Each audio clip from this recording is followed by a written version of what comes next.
Contra has been, and always will be, one of my favorite retro game series of all time. During the NES, Super Nintendo, and Genesis era, the Contra series could do no wrong. But since then, it's been nearly impossible for fans to get a good Contra game. In many ways, Contra is still the poster child for what it was like to play a very good but extremely hard game growing up in the 80s and 90s. To this day, many people still have never beaten Contra. Some have been able to beat it using the now legendary Konami code, which grants the player with 30 lives, and a very small percentage have ever beaten the game straight up with no codes and your standard 3 lives. So, why do I and so many people enjoy the punishment that Contra provides? Let's dig in and find out. It's actually really cool to get a fully fleshed out story of the original Contra 35 years later. Contra Operation Galuga is considered to be a sort of reloaded, reimagined, reborn update to the revolutionary Contra NES arcade game from the 1980s. Contra Operation Galuga redeploys players to the Galuga Archipelago, where they'll take control of elite Contra Commandos Bill Riser and Lance Bean, the guys that are on my shirt, to battle the Red Falcon alien terrorist group. Now, like the Contra games we grew up with, you'll still be able to use an assortment of iconic weapons such as the spread shot, laser beam, and homing missiles. You'll still run, jump, and shoot your way through burning jungles, frigid mountains, and a grotesque alien lair which looks really cool today in the remake. There's character-specific abilities, overload powers, crazy bosses, and it really keeps the action intense across the story mode.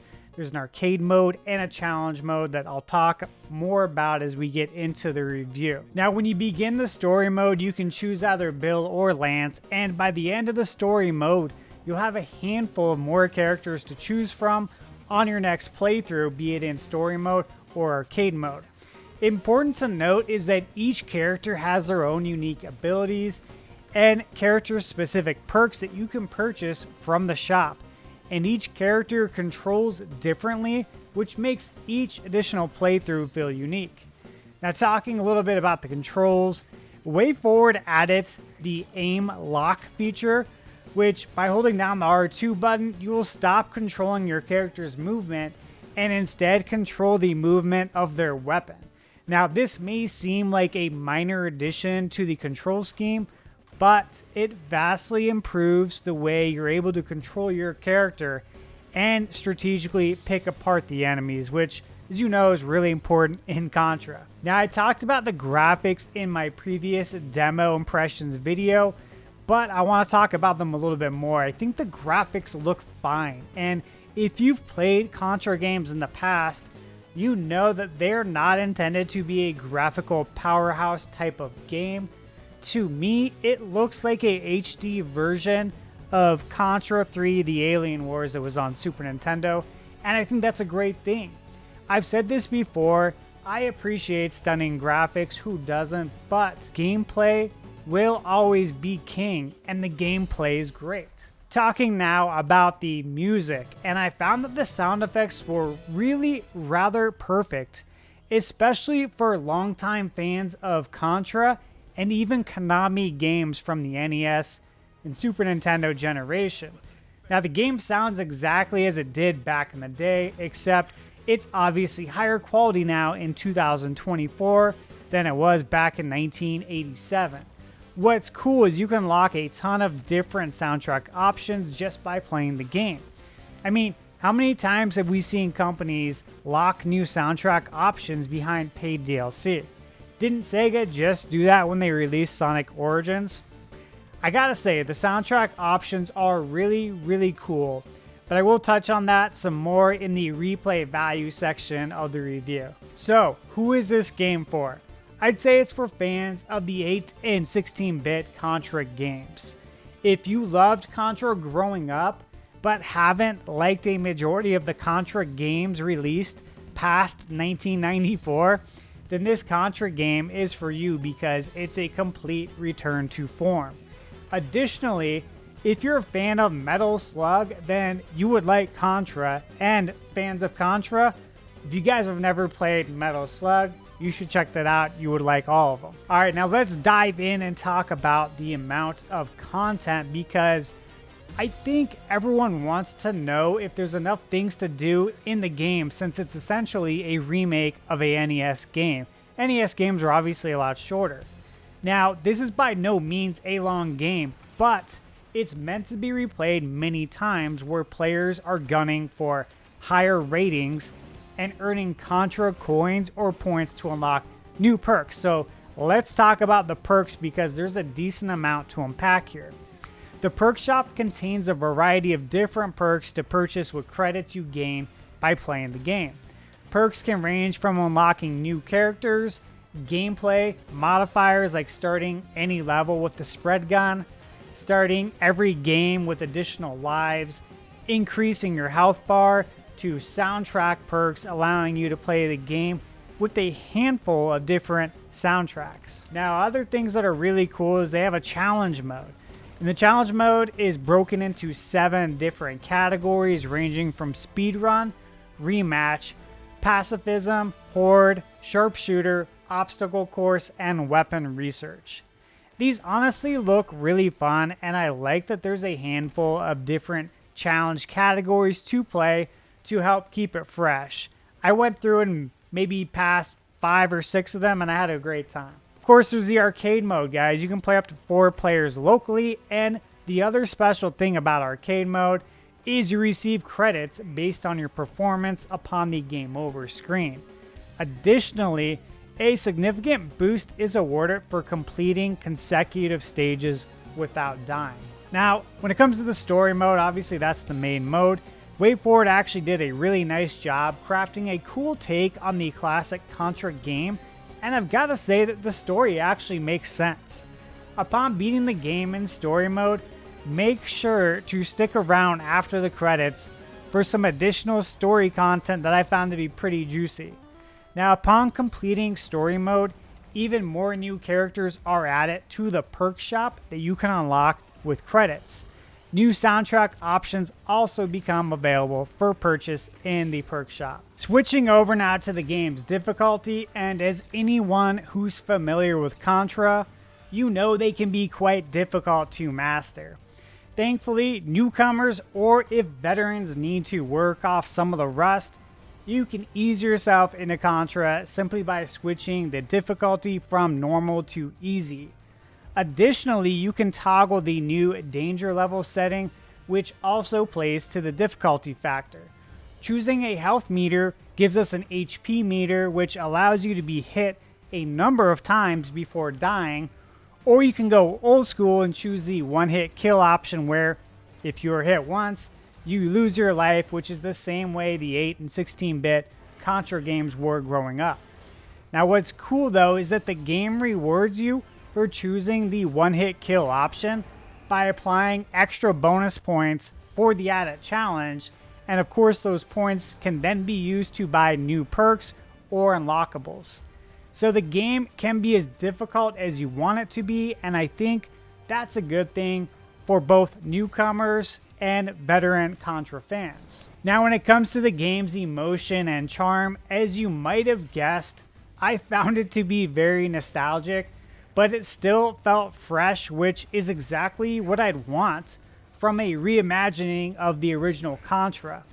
Even little things like hearing the same classic sound effect when you pause the game just brought a huge smile to my face. I found myself totally enthralled in the game and very intensely trying my best to dodge incoming enemy fire, while at the same time, in another area of my brain, I was thinking about Contra's rich history and how this formula from 1987 still works, and that all that Contra had to do was go back to its roots to finally create a good Contra game. The classic "if it ain't broke, don't fix it" formula immediately came to mind, and I couldn't help but think and hope that developer WayForward successfully paved a new way forward for Contra. My only hope is that Konami and WayForward continue to work together on future remakes and hopefully even new installments. Okay, Let's talk about the replay value here, because I think if you're spending $40 on a NES remake, you're going to want to know if this game is worth playing more than once. And the answer is that it is definitely worth playing more than once because of everything the perk shop offers, and unlocking everything in the perk shop is going to take a lot of playthroughs. The good thing is that each time you can choose a new character, and each character has their own unique abilities that make the game feel very different. So very similar to the handful of different characters you can choose in Teenage Mutant Ninja Turtles Shredder's Revenge or Streets of Rage 4. Now, if you're a trophy hunter, going for the Platinum Trophy, it's not going to be easy. So outside of unlocking all the trophies, you will need to speedrun the game in under 1 hour, complete all the challenges, earn 40,000 Contra coins, 350,000 points in a single playthrough, purchase everything from the perk shop, defeat every boss in the game without dying, and complete arcade mode with no perks, and complete arcade mode in one-hit kill mode. Pretty insane. Definitely for the hardcore fans. For anyone who ends up obtaining the Platinum Trophy, my hat's off to you. I will say that I think a lot of this stuff would actually be pretty fun to do, but it's going to take you memorizing enemy and boss patterns like it's your job. Now, one thing to note is that when I first started up the game, a message appeared stating that they see I am a fan of Castlevania because I have save data on my PS5 for Castlevania games, and because of that, it unlocked a Castlevania soundtrack option, which is a freaking amazing and nostalgic Easter egg, and a really fun reference to one of Konami's classic games, Metal Gear Solid, where Psycho Mantis reads the games on your memory card. Props to WayForward for finding a way to add a Metal Gear reference into the game. Definitely wasn't expecting that. From beginning to end, Contra was an absolute blast, and even after the story mode ended, I jumped right into playing arcade mode so I could earn more currency and unlock more perks. I also made sure to select the Castlevania soundtrack for my arcade playthrough, and let me tell you, this soundtrack absolutely slaps. There are some real bangers in there, and what's really cool is your character will actually say something about the music, which will really appease longtime Castlevania fans like myself. So, how long did it take to beat? Overall, the game is relatively short, and that makes sense given the fact that it is a pretty faithful recreation of a game that released in 1987. If you played the original DuckTales on Nintendo and then played WayForward's DuckTales Remastered, I feel like they used the same exact template on Contra, which is a good thing. They fully fleshed out the original levels, modernized the controls and soundtrack, added in some great voice acting, and then added a ton of unlockables, challenge mode, new characters prompting multiple playthroughs, and because the game was so much fun, and because each character controls differently, the multiple playthroughs are still really fun. Contra Operation Galuga comes in at $39.99, which upon playing the demo and not knowing the extent of the remake, I thought it might be a little on the high side for a remake.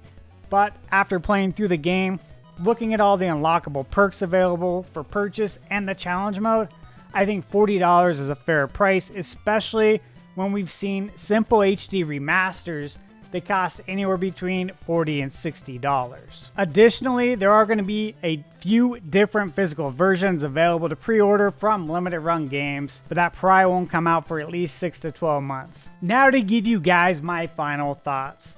First and foremost, let me just say that Contra is without a doubt back, and I 100% recommend you to pick this up. This is what we've always wanted from a modern day Contra remake.